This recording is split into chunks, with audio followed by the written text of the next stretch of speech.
It's time for us to wake up and take back New Zealand. Our freedoms, our land, our future, our way of life is under threat. We deserve a government that is loyal to New Zealand, a government for Kiwis, by Kiwis. We are farmers, business owners, youth workers, builders, teachers. We are everyday people who want our government to respect us and our taxes again. I'm Leighton Baker, the leader of New Conservative. Let's take back New Zealand together. Stand up, vote New Conservative. Pakalofa atu, thank you so much for clicking in and for tuning in. Thank you so much for being here with us as we discuss more things that have come to light. So Pakalofa atu, I'm Elliot Ikilei, Deputy Leader for New Conservative. You just saw our boss there on the ad. That was always awesome. Always cool to see him chatting away. So yeah, thank you so much for coming on in. Right. Now, so far on the show, we've had our Wednesday and our Sunday night lives, and really, because you've been really loud and actually telling us too, we've been having people like Jordan Williams, Dr. Simon Thornley. I think we've got upcoming, we've even got Bob McCoskrie coming on board, and there's a few more people who are going to come on board as well. So we've had some wonderful requests for people, to those who know what's going on at the front line of the community level. So we do thank you so much for being involved in that. Right, so, okay. Now this is actually a sort of a part 2 area. Now the reason why is because we just didn't have enough time to get through all that we wanted to, because we don't want to make this too long and boring for you. But this will be part 2, and we're going to dig even further into a lot of the things that have been going on in our nation. So, without further ado, introducing from Christchurch, Helen Houghton. How are you, Helen? Kia ora, Elliot. Nice to be here. Oh, awesome. So good to see you. I remember that when we were last discussing, we were talking about quite a shocking topic, and we didn't get through all of it. Now, my eyes are going to flick every now and then, because I'm just watching how there's lots of comments already coming on board. So I want to make it, thank you, Bronny. Bronny's telling me I'm not boring. So I appreciate that. Yep, hello. So, Helen, would you please just sort of let us know what were we talking about last time, and if you could just give a real brief overview. Now, and yes, I know sometimes I'll jump in there at certain points, but could you just let us know what were we talking about last time? What is it that we have that has been pushed upon our children as of 2 weeks ago, I think now? Okay, so for those who don't know, I'm the Christchurch East candidate down in Christchurch, and the education spokesperson. I put a petition to government 18 months ago to remove gender ideology from our school system, because there are teachers who are teaching some children that they don't have to be a boy, for example, and there's this gender spectrum. 41,000 people signed the petition. We went to government, and basically government just rejected it, didn't do anything about it. The problem now, though, is we're actually being expected to teach even more sex education, so that they are pushing this gender theory as inclusive teaching. So they're expecting teachers to not just affirm children who might be experiencing a little bit of confusion around who they are, but also expecting other students to affirm it as well. So we're talking about, of course, that children are being encouraged to question whether they are in fact a boy or a girl. That's what it's talking about, isn't it?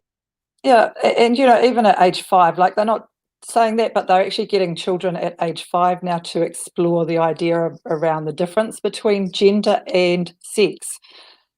So they're having those discussions, opening it up to 5-year-olds.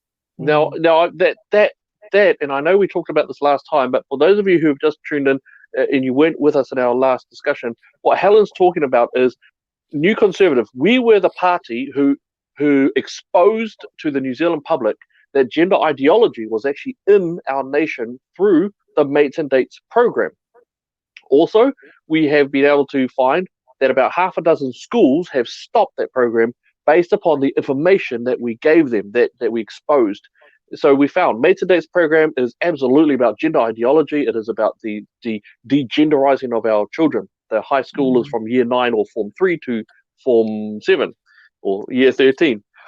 And what happened about 2 weeks ago that Helen and I are discussing currently, what happened then is that Tracy Martin of NZF, of the Labour NZF Greens government, is now pushing a purer form of gender ideology onto your children. And now it's not just within a program, a sex education program within school. Now it's to be embedded into the lesson plans themselves. And not only that, not only is it to be embedded into the lesson plans itself, but the Ministry of Education documents state that it will not go from year 9, but rather it'll go from year 1, which means we're talking about 5-year-old children and up. So no longer high school, it's actually now in the primary school. And the viciousness and insidiousness of this is the idea that sex and gender are two different things. And that is demonstrably false. Gender and sex is actually very intimately connected with each other. And if a young person has got an issue where they do have a dysphoria or a problem with that, then that becomes a situation where we need to look after ourselves. So Helen, what else did we find in that regard? Well, just back to what you have said, I mean, it's really important that we are doing more for these students with the challenging around their gender or sex, because we're not actually helping support them if we're just being told to affirm it. You know, that's I think it's abhorrent that we as teachers are affirming these children who are confused. So there's also a lot of other areas, not just around the gender, but sex education in itself. Family planning have a resource that's in the schools now. Not every school is teaching from the family planning model, but there are many schools who have adopted this model where they send facilitators in, take it off the teaching staff, and they have this nice little package which they sell to the school. Looks lovely, you know, there's a lot of really good stuff in there, but then when you unpack it, you know, I only knew a little bit around the gender stuff recently until I started to dig, and the more I dig, the more frightening it is what I'm seeing. The education system are modelling or moulding the next generation around sexuality, when it clearly isn't the responsibility for a school system to discuss a lot of these really controversial topics to your children, basically. I think Elliot's disappeared, so I'll just continue. As I said, where are we? Family planning model, they have come into schools. And now one of the resources that I have in front of me that's been out for 10 years.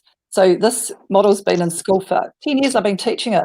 And now I'd like to challenge the Ministry of Education around this, because we're talking now around how high our youth are in New Zealand, how high the youth suicide is, as well as the depression and anxiety.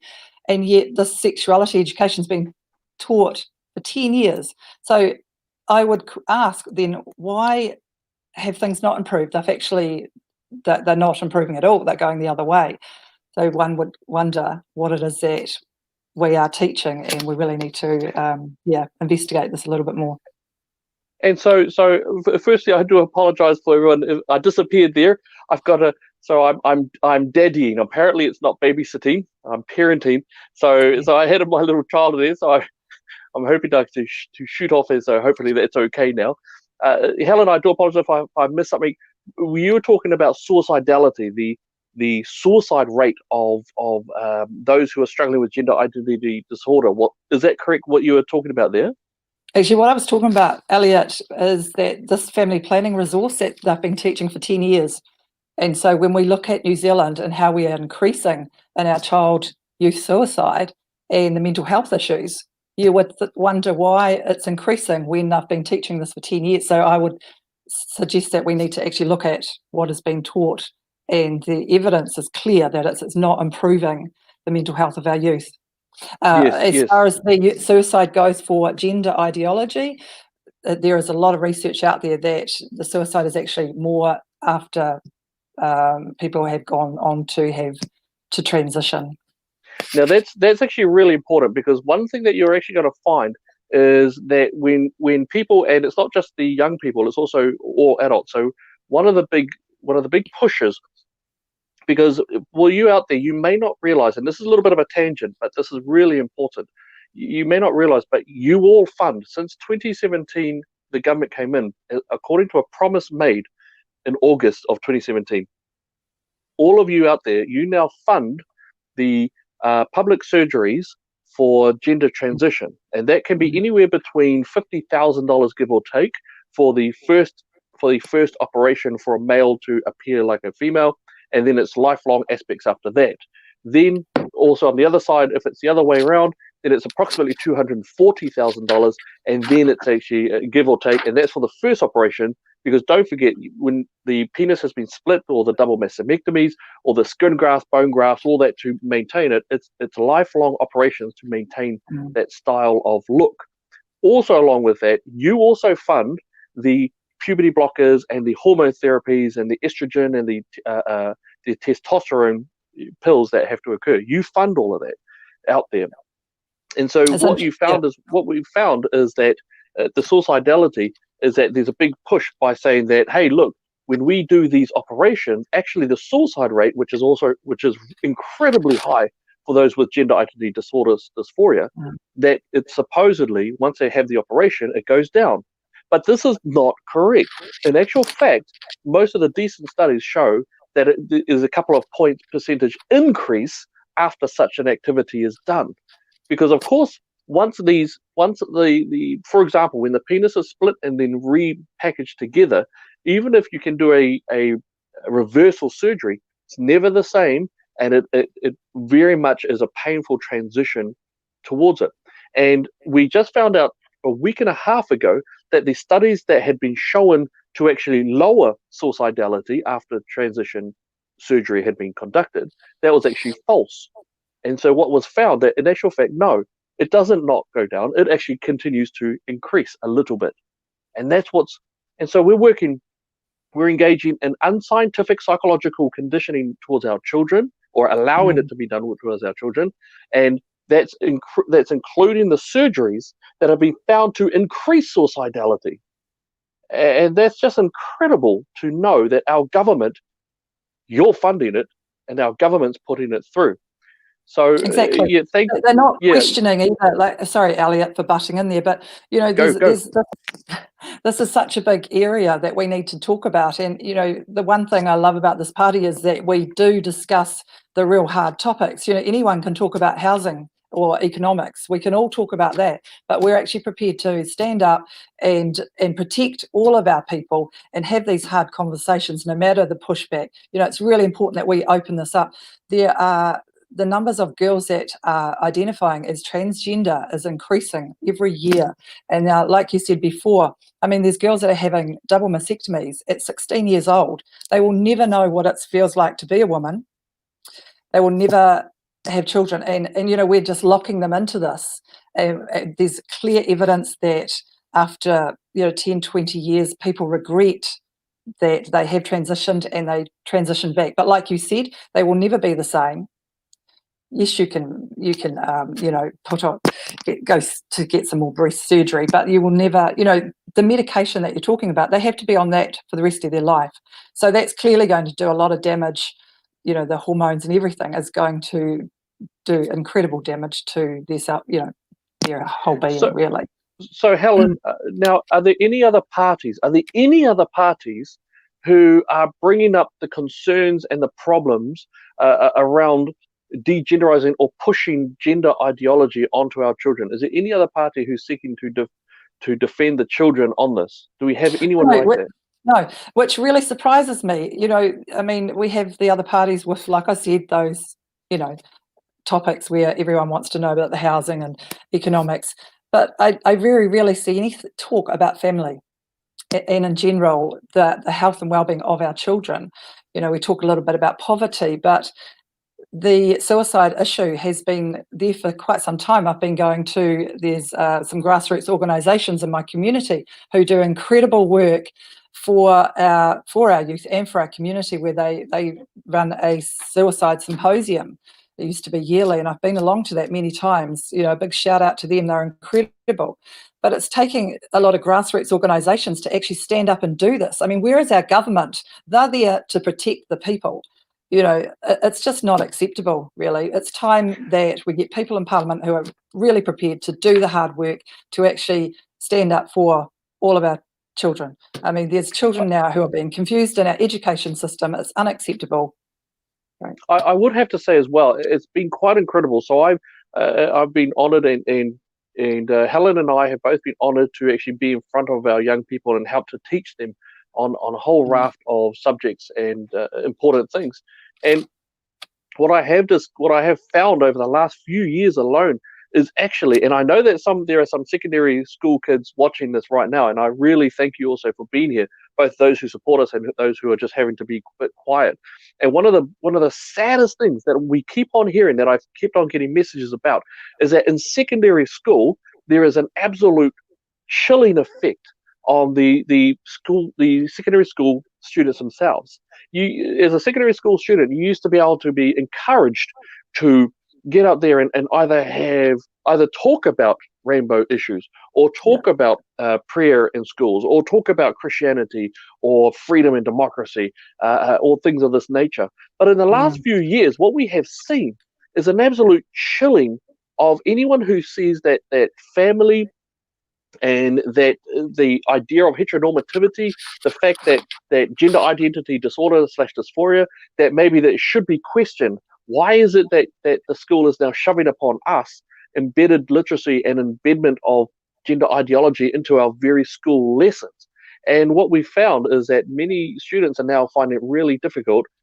No, I would use the word scared. They are scared to bring up themselves as either doing groups who say that family is really important, or any other conservative type values. So not only are we finding a bullying to ideologically conform to what is progressive in our universities, now we're starting to see it in our secondary schools. And now, as Helen had brought up last time, you're talking about Ministry of Education documents, which is now pushing the idea of alphabet ideology, and also those unscientific pushes of gender ideology onto our children in primary school. And I think that one of the most biggest things that I'm sure you yourself come across it, Helen, I've come across it, is that many parents still don't quite understand, they still don't quite get it, that this is really going on in our classrooms and in our schools. And I just find it quite remarkable that many parents still don't quite understand it. And when we do tell them, they're shocked. And when they get it confirmed with their principal or their deputy principal, they're still quite shocked. Tell me, this is a question that's come up. Okay, we know it's happening. We're able to show, and Ministry of Education documents show it. What about the leaders of schools? Do principals and deputy principals, deans, are they aware of the gender ideology that has been now enforced into their own literacy and embedment programs? Okay, really good point. So you know that I put the petition out about 18 months ago. When there was a lot of public discussion around the petition, I actually had a principal contact me and ask me if we're supposed to be teaching this stuff, a principal. And I asked him if he had seen the sexuality guideline, to go back and have a look at it. And he told me that he actually had never, the ministry had never even sent him a copy of the new sex guidelines. Wow. So that's just one example. There are many many principals and schools that actually won't take this, won't adopt it. They're doing their own thing. But yeah, there are a small number of schools who are teaching it and who are completely embracing this new opinion around sexuality. Now, I'd just like to mention something about what you touched on before about our youth. So the morals of our society don't get changed just by a small minority group about their beliefs. And it's one thing to expect people to be compassionate to those with different beliefs, but it's another to actually force it on youth, especially, like you said, our secondary students.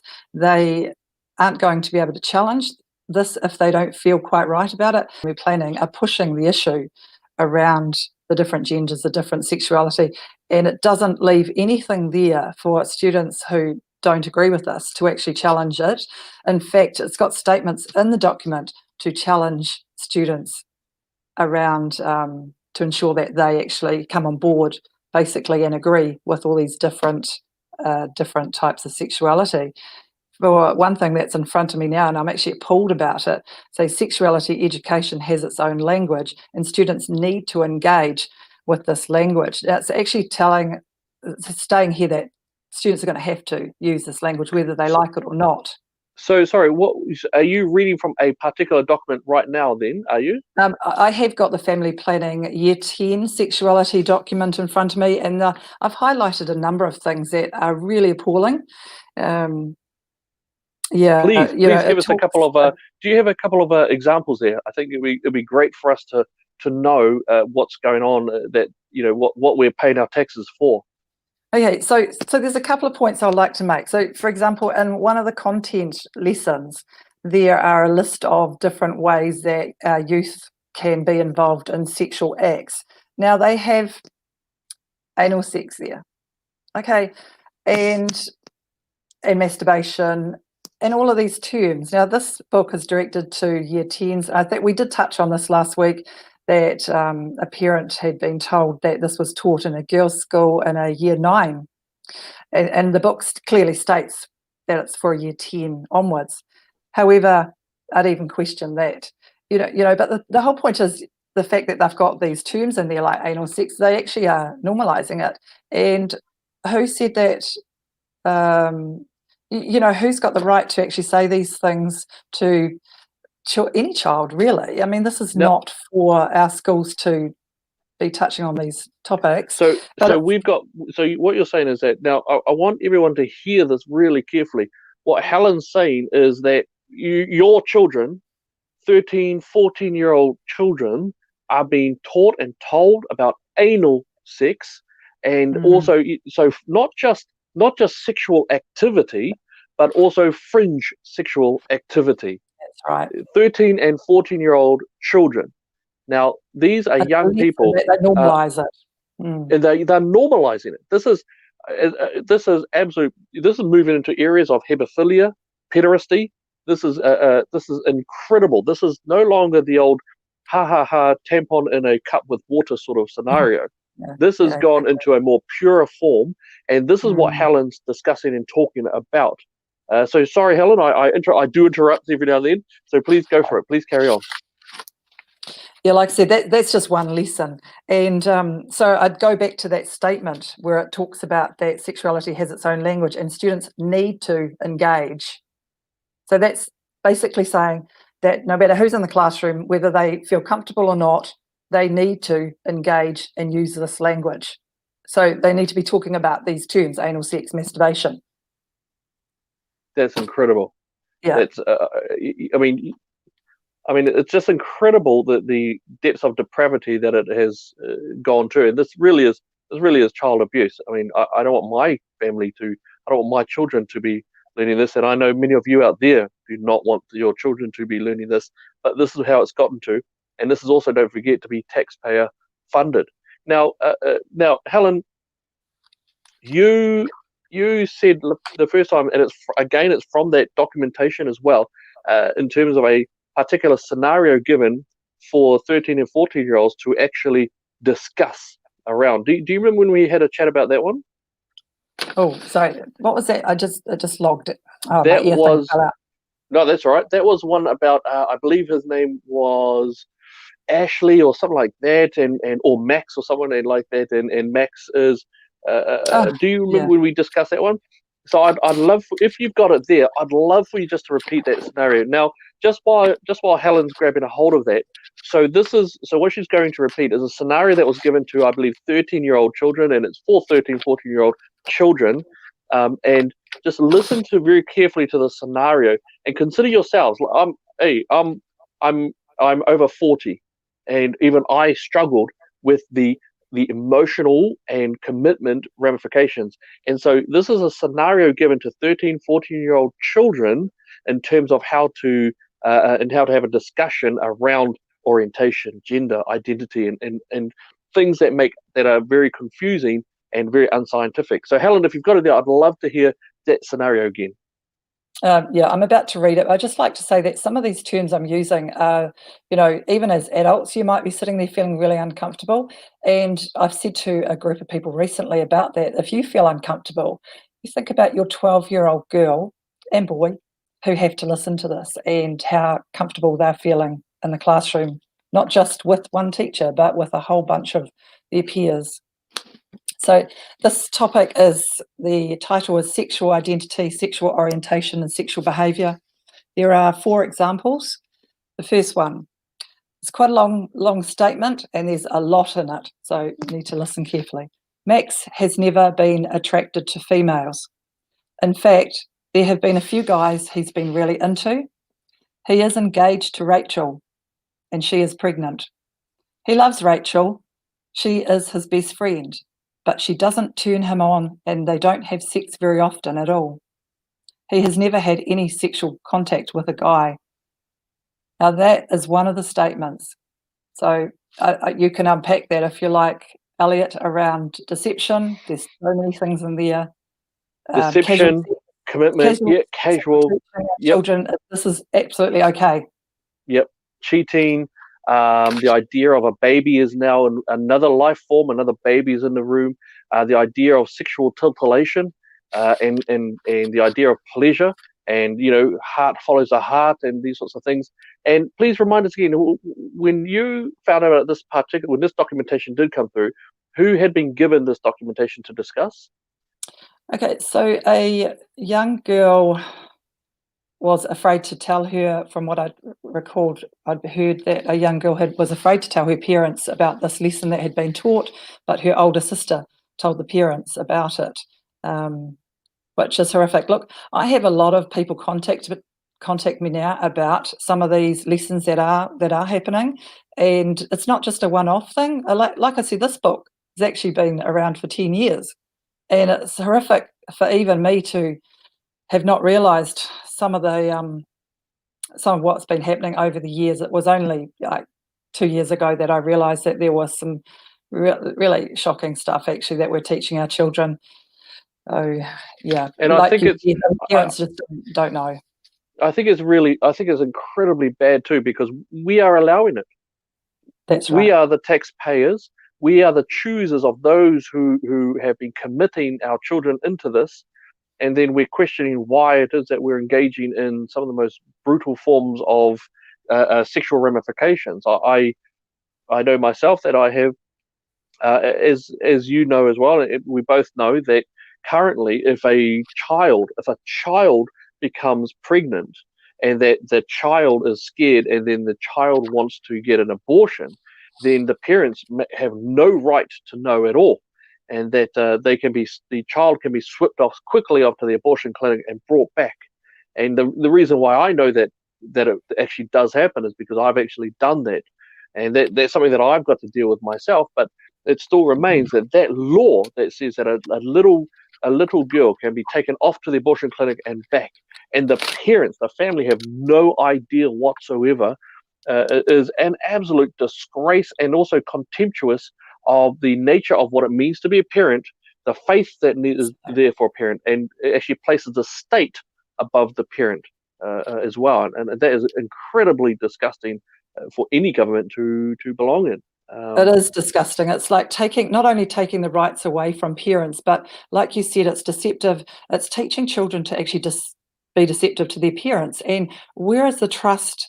I mean, the emotional state of the child anyway, who's having to deal with that, and then not being able to go and talk to the parents, they must feel so much guilt around it, let alone, the breakdown in the family after this has happened because of how that child would feel. But children need to know, all youth should know that their family are there for them. And even though this would be a really tough thing to deal with, they would want their parents with them. I mean, the parents would want to help their child through with this, but the school is taking away that right, and the school quite clearly has no right to do this. They have no right to do a lot of these lessons, like we're talking about, in this thing where I said about the masturbation, so masturbating self in front of each other, phone sex, masturbating. I know that there's a lot of difference opinions around when children should learn it. Young people should learn about these things because they're seeing it online, they talk about it, etc. But the whole point is, yes, there are a lot of different opinions, and yet we're teaching it for one kind of view, and never mind the rest of the parents, what they think or what their beliefs are. I mean, those children, like you said, that are in those classes that will be sitting there very uncomfortable, can't challenge this because it is just pushed, really pushed as acceptable and the done thing. So that's high school. In high school, I mean, gosh, you're talking about when hormones are all up, puberty's actually engaged. The mind is so susceptible then to the next stage of development. The neurological pathways are still being formed. So there's a lot of thought processes going on and on and on. If we go back into primary school now, the children really. I do know that you read out some of the links of what is being expected of. What are some things, for example, 7-year-old, 8-year-old children? What are some of the things that they are expected to have learned as per the new form of gender ideology that Tracy Martin has pushed out upon the schools recently? Well, I don't have the document in front of me, but at at year one, like I said, 5-year-olds, they're just bringing in a tiny little bit around it, but it's talking about the fact that they are making that differentiation between gender and sex. 7-year-olds, which is around the level 2, that's when they're talking more around that gender thing, like challenging them a little bit more. There's definitely questions, and like you mentioned, across curriculum. So in English, they might have a book around the two dads. Mum's having her girlfriend overnight, so they're touching on those same-sex relationships, which no matter what we think about those same-sex relationships, it's kind of, I mean, no one's actually saying that, we're telling adults what to do with their relationships, but this is not for school. It's really, these topics shouldn't be discussed at school. There's as far as the gender stuff goes, they have books now about the princess boy, things like that. They're sending home books to children, and it's just really confusing. I heard once, probably about 5 years ago, when I didn't even realise how much this was actually impacting our children, about a teacher who got their children, the students, asked their students to imagine that they were the opposite sex, and one girl actually said she didn't want to. They were told to, as homework, that they had to wake up the next morning and actually, put that. I mean, what are we putting into our kids' minds? We know how susceptible they are. This is social conditioning.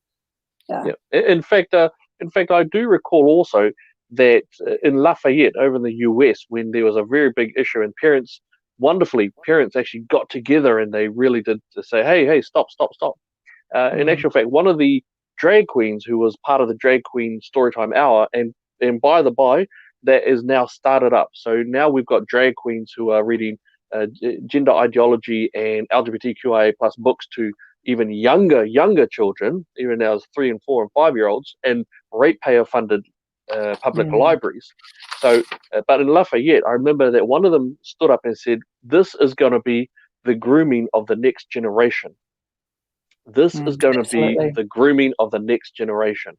And I think that is absolutely what this is.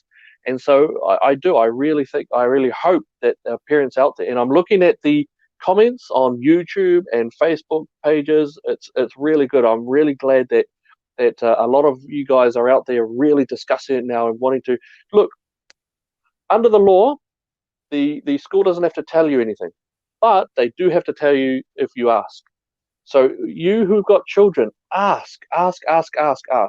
And by the way, for those who are in Catholic school, like my children are, I'm going to be asking, because state integrated schools are not exempted from this. In fact, we were able to confirm that St. Patrick's School in Wellington is running the Mates and Dates program, and the dean that I talked to had no idea what's in it. Now, I don't know if they've done anything about that, but that is actually what's happening right now. So if you want to really save your children from what is a grooming by the government of New Zealand, then we've really got to step up. We give out the information. We fight as hard as we can. We expose what we can. but it's for you to take up that mantle and to fight hard with it. Together we can get there. So, Helen, we're pretty much at the end. We've gone about 6 minutes over time, but I think it's been a really important topic. And thank you so much for not just telling us from what you have found out and investigated and discovered that is actually in taxpayer government documents, but also thank you for your bravery in terms of getting the petition together, for taking on the attacks. Now, many of you won't know this, but Helen actually suffered an attack by a group of registered teachers. It was a disgraceful attack, and only when a good person from someone who will be on the show quite soon, only when he actually responded back to the teachers' council itself, did those teachers suddenly drift away and run away and hide. The left are cowards. Yeah. And when they think that they have got you in a position where they want to bully, they will bully brutally. And they don't have rules. They will go after you and your family. They will go after the jobs that you're at. They'll go after everything. And in a sense, that's why New Conservative is here, as a reaction, partly as a reaction to the brutal bullying of an ideology that seeks to get in this particular cycle, this election. So, Helen, any last comments that you'd like to make, and then we'll close it up after that. Yeah. Okay. So the main thing is with what the pushing is around the compassion and being open to other ideas. Now, we can all be compassionate without actually having ideas forced on us that, that we have to be that way. It's, for example, it's okay for me to feel that it's undesirable for some of the way people, that I feel that the way some other people live is undesirable to me. I'm actually allowed to feel like that. I shouldn't be called homophobic or any kind of these horrible names that, it's almost like we can't have our own view. And that's what they're doing to our young people as well, who sit there and think, now this doesn't sit right with me. And I would just encourage them to continue and be strong and get other support if they are struggling with any areas like that, because it is bullying behaviour and it's unacceptable. And there's a majority of us that actually think the same as you do. So it's okay to be compassionate, but you do not have to be forced to believe something that is against how you feel. So thank you, Elliot. Helen Houghton, Christchurch East candidate and education spokeswoman, thank you so much for being here and talking with us. And to you out there, just always remember that your children are their pawns, and we are here to fight every single day for you and for our children and for our families and for our nation. We are patriots, proud of it.